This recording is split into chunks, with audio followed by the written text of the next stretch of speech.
Hello friends, and welcome back to the channel, where today it's time to go hunting for some architectural gems. We can discover some amazing antiques and dream big about the future aesthetics of my old fixer-upper, because it's not always going to be a rundown mess with a leaky roof. Alright friends, we are back this week at one of my favorite places. It is this antique store, well, this architectural salvage store. We've already been here once before on the channel and explored all the absolutely amazing treasures that this place has to offer, but as always, the inventory turns over pretty frequently, and of course one can never explore all of the various nooks and crannies in simply one visit. So we are back again today. I'm not looking for anything specific, more just appreciating the beautiful things and perhaps taking some notes for a future down the road where one day I will not be trying to work on the exterior of the house, but I will finally be able to move on and do some interior decorating and planning. It is a long way down the road, but it will eventually come, and in the meantime, a girl can dream.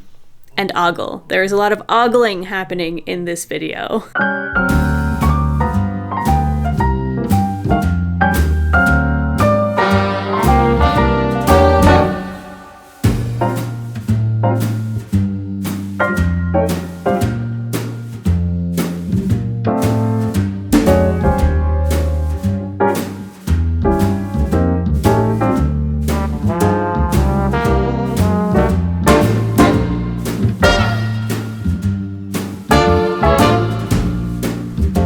So as always, this place has the most eclectic combination of antiques, knickknacks, beautiful giant furniture, tiny things like keys. Oh, there are so many keys. This shot especially is for the one viewer who says that they love and collect keys. And as I watched it, the thing that struck me when I was looking at this, like, what exactly are fancy keys? These look pretty normal to me, but you know, that's also just that maybe looking at them one-handed isn't doing them any favors. But by the time I got them separated to look at them properly, I understood, oh, okay, they are actually really fancy. And it kind of got me reflecting about just how much art and beauty we've lost from the world in some ways. Like, it's not to say that there isn't any, of course, but what happened to the days where we put the time and thought into making something as mundane and ordinary as a key look beautiful, make it look visually interesting? Like, when was the last time you did more than glance at a key? No more time than it took you to just locate the one that fit into the door you were trying to open. I feel like these days a key qualifies as fancy if they've put a gaudy enamel coating on it to make it look, you know, zebra striped or superhero themed. One of my house keys has ladybugs on it, and it is cheerful and it does help me find the key faster, but I don't know, does it necessarily qualify as beautiful? And then I was thinking, okay, but maybe these fancy keys that we think are beautiful today, maybe they were that era's equivalent of gaudy enamel-dipped zebra-striped keys. I mean, goodness knows I wasn't there, so I don't know, but I am kind of tickled by the thought and the idea of making something as ordinary as a key beautiful. Like, on the one hand, it does seem silly. It's just such a random, mundane object, but on the other hand, it's something you look at every day, multiple times a day. You touch it with your hands. It is tangible. You are always interacting with it. And I do think there is some intrinsic value that you gain from just having more beauty in your life, even if it isn't considered strictly necessary, or maybe not, what beauty is never necessary, but maybe just normalized. I don't know. Bring back the beauty in everyday objects.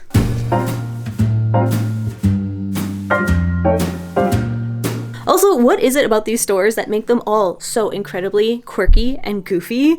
I've been in a lot of them, and they never seem to take themselves that seriously, which definitely leaves me wondering if it's something about, you know, a love of the past that makes you realize how short life is and that it's pointless to take yourself too seriously, or is it just that there's a huge overlap on the Venn diagram between lovers of beautiful historic paraphernalia and individuals with good senses of humor?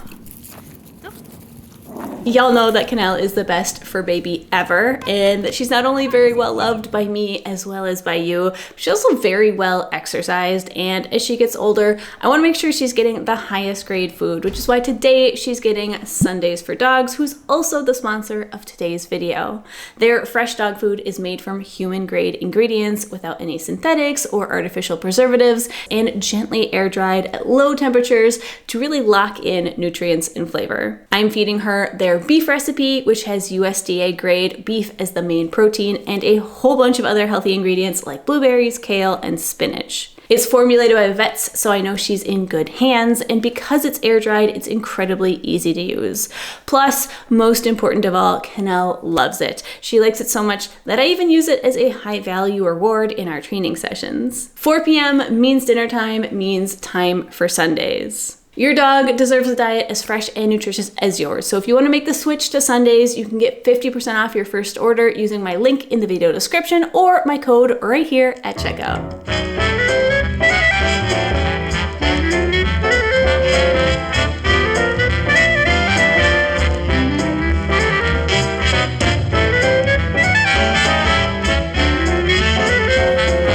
There was a meme going around a while back that read, if I won the lottery, I wouldn't tell anyone, but there would be signs. And friends, I'm here to tell you that the signs, for me, would be me purchasing tons of furniture with little drawers and cubbies. This is gonna be the coolest storage bin. Really a crafter's dream situation. I don't know what it is, but I have an absolute weakness for card catalogs, curio cabinets, apothecary drawers. It's like the more subdivisions it has, the more it tickles my fancy. Don't ask me to explain it, and don't let me buy a lotto ticket.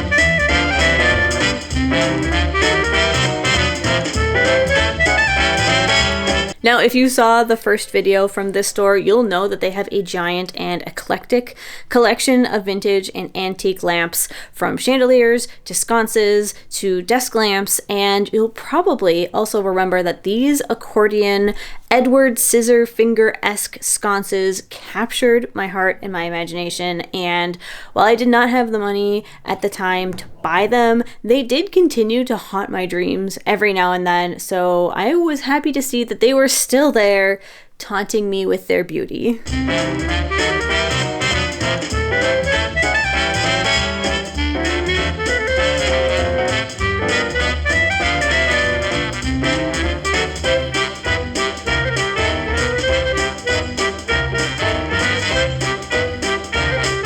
They also have a small selection of salvage tiles. It's not that big, it's kind of haphazard, but I always love to poke around nonetheless. Also, if you are looking for some historical tile for your own renovation project, highly recommend this Instagram profile. They have an amazing selection, and I always love ogling what they've got in their store.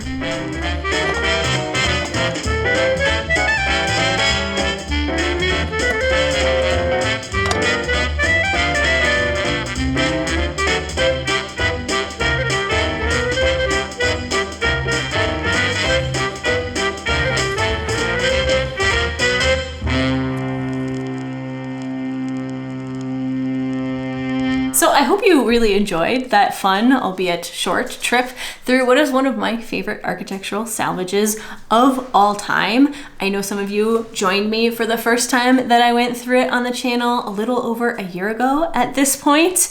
And you'll also know, in that case, that it is a little bit of a tradition for me to sit down here and go through what it was that I got here on screen with you, share, do a little show and tell. And this time I did not get very much, but what I did get absolutely makes my heart sing, and I think it's gonna make some of you very happy as well, especially if you were there with me for the first video when I went through, because what I have here is something that I called out in that first video and I really loved it. I just absolutely couldn't afford it at the moment. But after a full year of, you know, a little bit of saving up and putting aside, if I should ever go back, and it was still there. And friends, I have to tell you, it was still there. I could not believe it because usually the store has quite a quick turnaround on these types of things. But I have to say, I am now the proud owner of not one, but two absolutely gorgeous vintage accordion pivoting desk lamps. Look how stunning this is. Look at the patina on it. Look how gorgeous it is. It is just so sturdy and hefty. Now it could use a little bit of an oil because sometimes this hinge here gets a little stuck and it doesn't like to retract. So that could use a little help. But other than that, it's in pretty darn good shape. I mean, it needs a little bit of a cleaning. It needs, like, you know, some dry toothbrushing, a little bit of TLC, but it's in pretty good shape. This here articulates. It's a little stiff, but I do think it's supposed to be that way so that it holds its shape once you've got a hefty lampshade on here. Now, when I, first of all, the guy who works there, it's always the same guy who's working there when I go in. I don't think it's his shop, but he was the one who showed us the real boob lamp. Gosh, Somebody took it. that is amazing. From the 30s. Outside. Yeah. And we joked like, oh, it would be a funny boob light, but this is like That's a boob light. an actual boob light. Oh my God. This man is a hoot. I really adore him. He's very fun and very jovial, and he did give me a bit of a discount on the pair because I did not get just one. I did get two of them. They kind of come together. So he gave me a bit of a discount, which was very welcome. And he also told me I could go pick out whatever lampshade that I wanted because it came with one in the store. But he said, just go look at what we have and you can pick any one of them that you want, which was very fun. They have an entire, like, huge section of lampshades. There was a massive selection of ones that fit this size, which is a pretty standard size. And now I will say, I did pick a different one, and I think it's serviceable, but I'm not entirely sure it's the final form for this lampshade, for this fixture. So what I currently have is this. It's frosted glass, it's a little bit fluted, very simple. But I think I would actually go with something even more simple. I'm thinking a little bit more Art Deco, something a little more geometric. So I do like that it's frosted because it will diffuse the light nicely, but I think if we could get rid of the curve, make it a little bit straighter, a little more geometric, and then in my head I'm seeing kind of like a very simple etched shape, again in an Art Deco style. I think that would go very nicely with this. But again, like I said, I do think this is quite serviceable. I'm very happy with it. But if you do see this up on the wall at some point in the future and it has a different shade, you will know why. Obviously, we are nowhere near the moment where we're going to be doing interior designing or anything. So this thing will not be on the wall for a very long time. But the good news is, like, the good thing about having this well in advance is that I can plan ahead and, you know, install the electric whenever it is that we're renovating whatever room this is going into. Which then brings up the next question, which room is this going into? The obvious answer for me, or one potential obvious answer, would be the bedroom.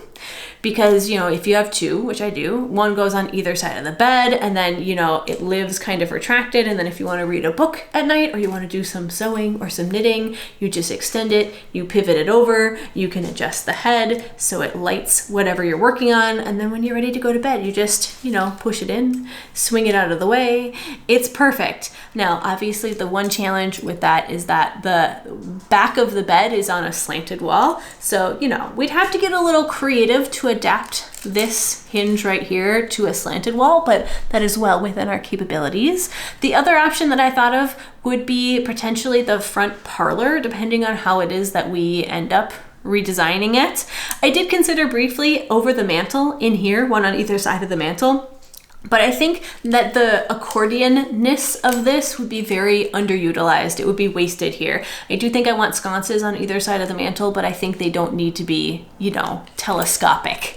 I think they can be slightly more fixed in this room. Just some like nice ambiance, mood lighting. But yeah, let me know what you think. What room would you put this in? What do you think of the shade? Do you like this one? What style would you go with if you were choosing a shade? And thank you so much for joining me on this video, and I will catch you in the next one. Bye!